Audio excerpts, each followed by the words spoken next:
The game you're about to see has one of the most stunning finishes of all time.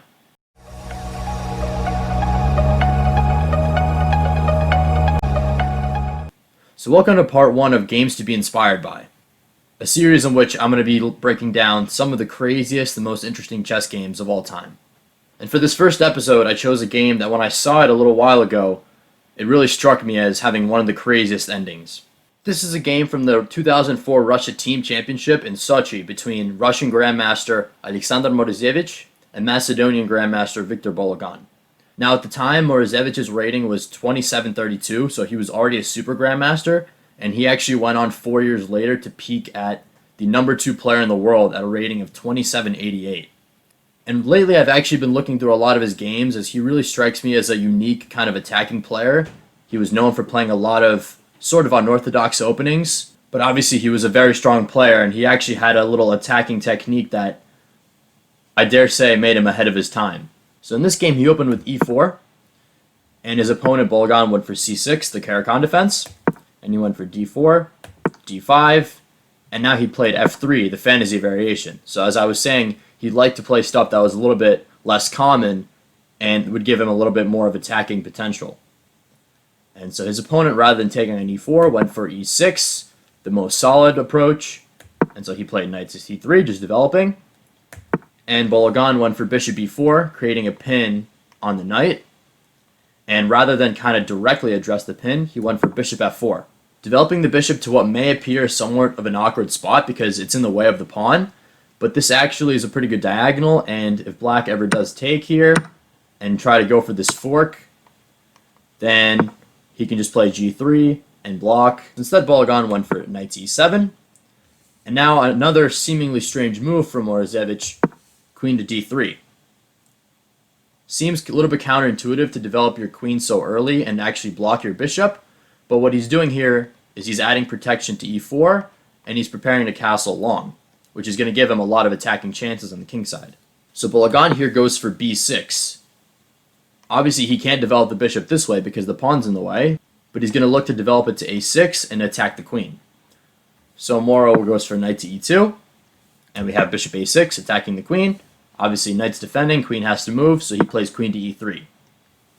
And now Bologan castles short, and Morozevich castles long. So whenever you see opposite side castling in chess, you know it's going to be a very dynamic attacking game, and this game is no exception. Bologan immediately strikes in the center with c5, putting a lot of pressure on this pawn, which is kind of holding together white's entire center. And so Morozevich, rather than take, he plays a3, because the bishop is kind of trapped. So Bologan takes, and now he could have taken with the knight here, but instead he takes with the queen, just making sure that this pawn is as protected as possible, and he's also attacking here twice now. So Bologan decides to part ways with his bishop, actually taking the knight, and after bishop takes, he plays c4. And now he has this long pawn chain, which kind of creates some space in the center and on the queen side, and his idea is going to be to eventually launch a pawn storm on the queen side. But already as of move 12, as we can see, there's a big imbalance in this position because Morozevich has the 2 bishops, and Bologan has the 2 knights. And although one is never necessarily better than the other, I think most people would prefer to have the bishops because they're going to have a lot more attacking potential, as you're going to see. And in order to kickstart his attack, Morozevich here goes for the move that made him, I believe, ahead of his time. And nowadays in chess attacking theory, there's one maneuver that's become very popular, especially having been seen in AlphaZero's games, h4.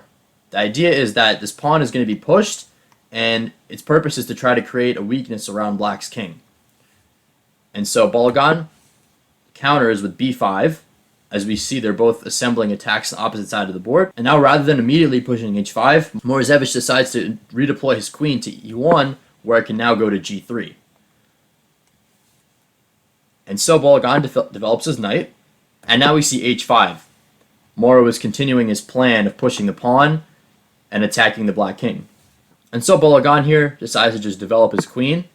He's not too worried about the attack yet, because if h6 comes, he can always just play g6, and he's going to be relatively okay. But instead, Morozevich just builds on his attack with g4. He's not going in immediately. He's just slowly pushing the pawns up, gaining space. And so now we see f6. Bologan is preparing to meet any kind of pushes with a capture, which would benefit him because his rook would be open. Like, for example, if g5, pawn takes, bishop takes, now the rook has a very nice line of sight, and with a moving like h6, he can force the bishop back. He's going to be okay. Instead, however, Morozevich realizes that by this pawn being pushed to f6, it's no longer defending e6, which is now a weakness. And now it's a very instructional moment. What would you do here? You don't want to be too rash with your attack. You just want to kind of improve your position. And in order to do this, sometimes you have to look at all your pieces and evaluate if they're well placed. And Morozevich correctly realizes that his bishop is not well placed at all. It's staring into a pawn chain, can barely move, and so he plays bishop to f1 with the idea that he's going to play bishop to h3 and put pressure on this e6 pawn, which is essentially holding together black center. And here I think Bologan realized that he doesn't really have time to create a queenside attack. It's going to take way too many moves to push one pawn and then the other, and then maybe a third. He needs to strike a little bit more quickly. So instead he played rook a to d8. He's now preparing to take here, and after which he will be able to win the d-pawn because he has a lot of attackers on it. And Moro here could have defended it with something like c3, just making sure that after captures, the pawn is well defended. But this now introduces another weakness, such as this b3 square. The knight can jump in, so he doesn't want to do this. He's not going to entertain this threat. Instead, he plays bishop to h3, the move that he was preparing earlier. And so Bologan takes the pawn. He's looking to win this pawn on d4. And Morozevich simply recaptures, and we have knight takes d4. Bologan was probably pretty happy here. He won a pawn. His knight is now in a very good square. But Morozevich isn't too concerned about this. He plays g5, which opens up his bishop, putting pressure on e6. And Bologan replies by pushing f5, kind of blocking the bishop. But the downside of this move is that he weakened the e5 square, and by extension, this whole diagonal. So Moro first just plays king to b1, getting the king to a little bit more safe position. And Bologan plays queen to c6, putting the queen in a more active diagonal. And now it looks like Moro's entire center is crumbling. He already lost the pawn on d4. His pawn on e4 is now under attack twice, but guess what? He doesn't care about his center. He wants to checkmate the black king, so he plays h6. The pawn is now putting pressure on the g7 pawn, which is obviously one of the black king's main defensive holds. And if you were to take the pawn, this would open up the line towards the king, so Bologan doesn't want to do this. Instead, he does take the pawn on e4. He's now up 2 whole pawns. But now Moro returns his queen to c3, where it was a few moves ago, and lines up his queen with this pawn, which is already being pressured by the pawn on h6. Now, if the knight were to ever move, he would be able to come in with queen takes g7 mate. And it may seem like he actually hung his bishop, but if it were to be taken, he would then take on d4, and he would be attacking the rook. And if it were to be captured, black would have a very hard time defending against this g7 mate threat. If he were to take, again, it only makes things worse for him because his king is now wide open. So Bologan exercised some caution here and actually plays e3, putting pressure on white's rook and also looking to advance this pawn forward.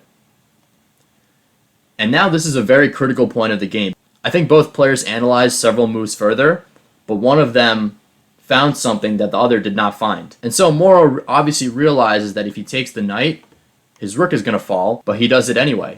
Rook takes d4, allowing the black queen to take his rook with check, and after he moves, he even loses his bishop. And if we look at the position now, he's down a whole rook, but he still has a very powerful attacking threat here.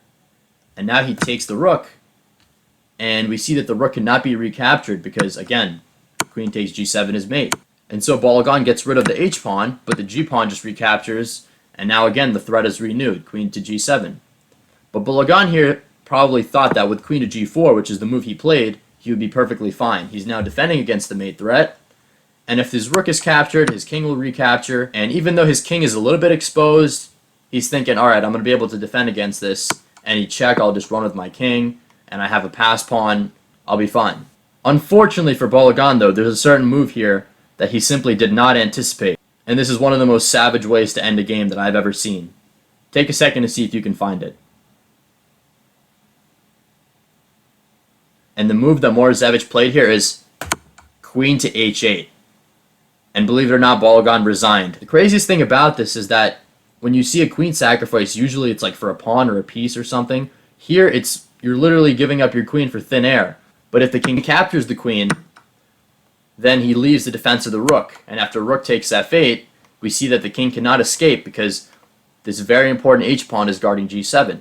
So black would have to block with the knight, but after bishop to e5 check, queen to g7, and bishop takes g7, this is mate.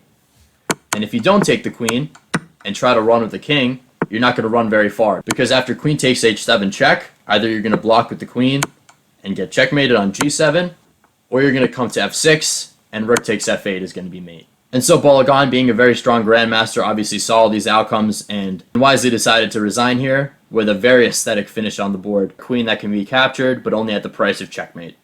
So I hope you enjoyed the game, and also, as you might have noticed to the right, I have one of Morozevic's famous quotes.